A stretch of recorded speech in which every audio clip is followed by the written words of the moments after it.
որպես տղամարդ, որպես հայ մարդ, որպես հայ շրջանական, ինքը կարողացել է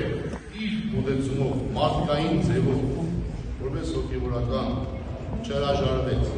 եթե եկել եք իմ հետևից, ես պատրաստ եմ, մենք ինչ տնեց, ասենք սրպազան, քո խոսքը մեր ժողովրդին պետք է, ինքը ասաց ոչ, Աստված այսպես է կանեցել, մի որոշում ենք ընդունեցել,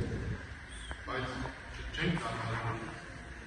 ուսավ չենք կատարել աղորդել, մենք ընձել ասուցել Աստված, մեզ կատեցած մաղթուսը, մենք կարողանանք մեզ մաղթել, և նաև հավատարմություն ամենաշուն, մի մարդու դրանք հավատարմություն, որ անքեք ծարել,